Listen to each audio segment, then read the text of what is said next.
నమస్తే. శ్రీ గురుభ్యో నమః. శ్రీమాత్రే నమః. ఆదిత్యాయ చ సోమాయ మంగళాయ బుధాయ గురు శుక్ర శని బేరహే కేతవే నమః.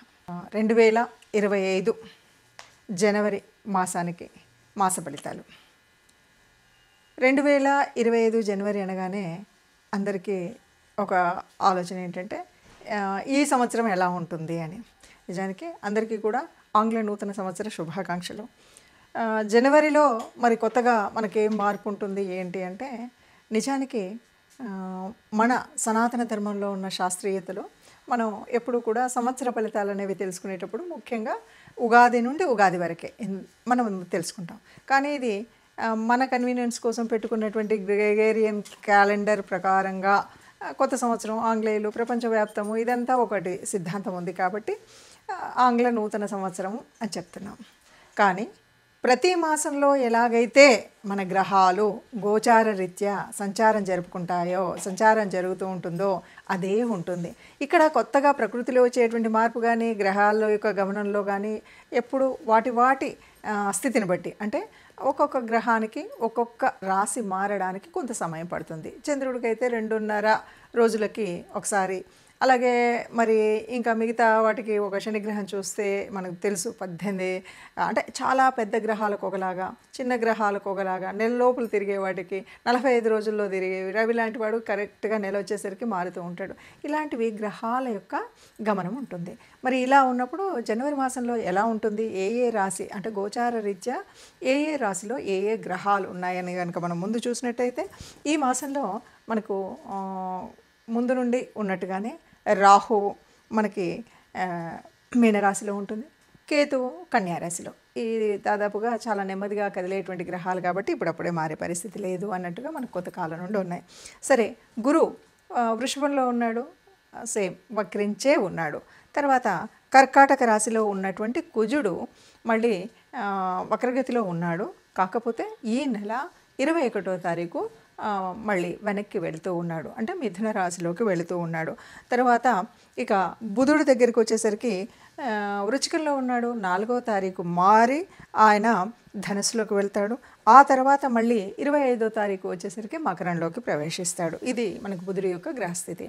ఇక రవి ప్రతి మాసానికి ఒకసారి మారుతూ ఉంటాడు. ముఖ్యంగా ఈ మాసంలో రవి యొక్క ప్రత్యేకత చాలా ఎక్కువ.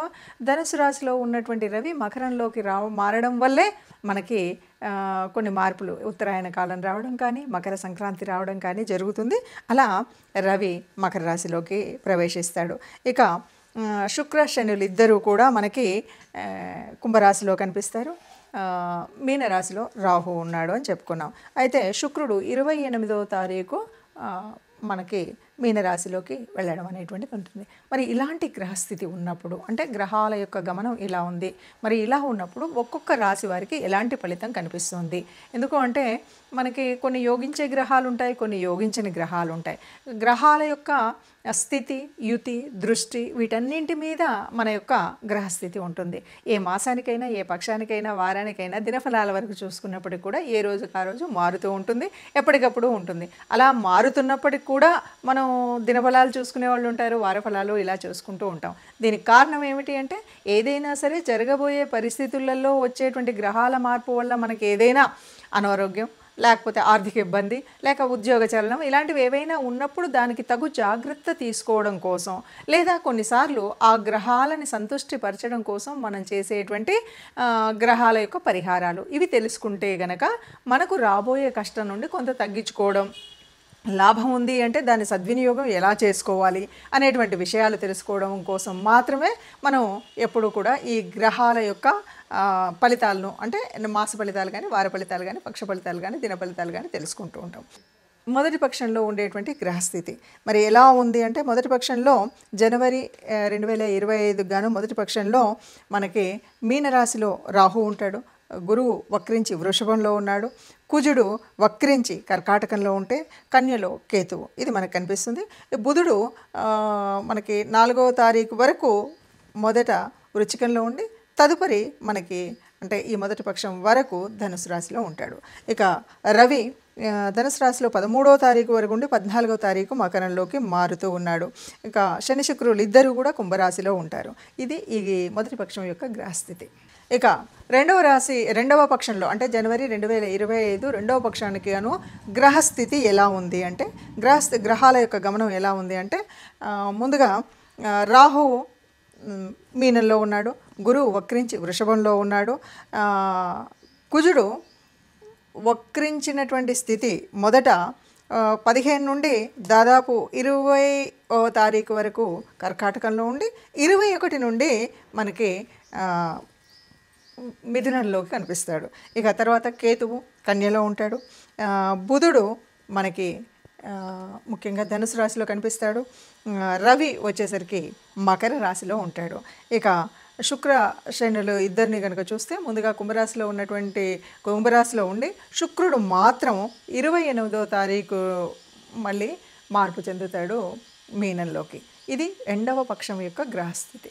అందులో భాగంగా మరి 2025 జనవరి మాసానికి మాస ఫలితాలు మనం ముందుగా రాశి వారీగా అంటే ఒక్కొక్క రాశి 12 రాశులకు ఫలితాలు చివరి రాశి 12 రాశుల్లో చివరి రాశి అయినటువంటి మీనరాశి వారికి జనవరి 25 ఫలితాలు ఎలా ఉన్నాయి మాస ఫలితాలు అంటే గురుడు వక్రించి ఉన్నాడు, ఆయన అనుకూలంగా ఉంటాడు.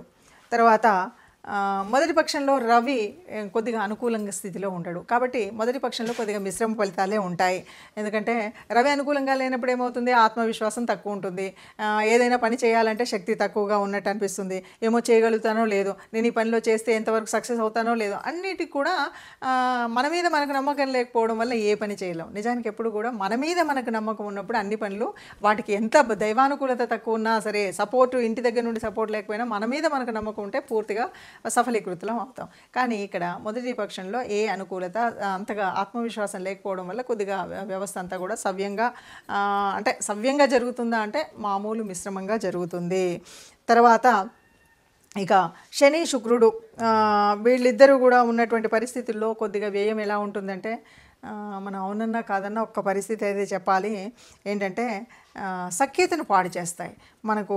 తర్వాత ఏవైనా చెడు లక్షణాలు అలవాటు అయ్యే పరిస్థితి ఉంటుంది. చెడు లక్షణాలు అంటే కొంతమంది ఉంటారు చూడండి, అన్ని బెట్టింగ్స్ పెడుతూ ఉంటారు, జూదాలు ఇప్పుడు ఎవరు ఆడుతున్నారో లేదో కానీ అలాంటి వ్యవస్థ ఏదో ఒక దాంట్లో బెట్టింగ్లు పెట్టి పెట్టుబడులు పెట్టి పైసలన్నీ నాశనమై ఇవాళ రేపు ఎవరు అక్కర్లేదు ఆ టీవీల ముందు టీవీ కాదు ఏమంటారు ల్యాప్టాప్ల ముందు పెట్టుకొని అనవసరంగా డబ్బులు పొడగొట్టుకున్నటువంటి వాళ్ళు చాలామంది ఉన్నారు. అలాగా అన్నిట్లలో అనవసరంగా ఈ వ్యసనాలకు అలవాటు అయ్యేటువంటి పరిస్థితి ఉంది కాబట్టి చాలా జాగ్రత్తగా ఉండాలి. మనకు రాహు ఉన్నటువంటి పరిస్థితుల వల్ల ఏమంటే మనకి ఇతరుల సపోర్ట్ ఉండదు, మనకు మనమే సపోర్టు, అంతకు మించి ఇంకేం ఉండదు. దీనివల్ల ఏం చేస్తామంటే సంపాదించిందంతా వ్యయం చేసేటువంటి ఖర్చు పెడతాం, ఇలా సంపాదిస్తున్నాం అలా ఖర్చు పెడుతున్నాం, దానివల్ల లాభం లేదు, అంతా నష్టమే కనిపిస్తుంది. అలాంటి పరిస్థితి ఉంటుంది కాబట్టి కొంత గురువు యొక్క ఇది ఉంది కాబట్టి కొంత కాపాడేటువంటి శక్తి అయితే మన మీద ఉంటుంది. వృత్తి ఉద్యోగాలు బాగానే ఉంటాయి, కాకపోతే చేస్తున్నటువంటి పని కొన్నిసార్లు గ్రహరీత్యా ఏం చేస్తుంటే అబ్బా ఎవడు చేస్తాడులే ఈ ఉద్యోగం మారిపోదామని మారిపోవడం, వ్యాపారాన్ని 4 రోజులు ఇంట్లోనే మనం కూర్చొని ఇంకెవడో పెట్టడం, ఇలాంటి నష్టాలు చేకూర్చుకునేటువంటి పరిస్థితి అయితే ఉంటుంది. అందువల్ల వీటి నుండి కాపాడుకోవాలి. అయితే 15 తర్వాత రవి మారిన తర్వాత కొద్దిగా స్థితి బాగుంటుంది, ఆత్మవిశ్వాసం పెరుగుతుంది కాబట్టి కొంత బాగుంటుంది. ఎప్పుడైతే ఆత్మవిశ్వాసము లేనప్పుడు జాగ్రత్తగా ఉండండి, ఆత్మవిశ్వాసం వచ్చిన తర్వాత ఆర్థికంగా ఉన్నదాన్ని అనవసరంగా ఖర్చు చేయకండి. ఈ రెండును కనుక దృష్టి పెట్టుకుంటే సుఖంగా సంతోషంగా ఉంటారని చెప్పొచ్చు.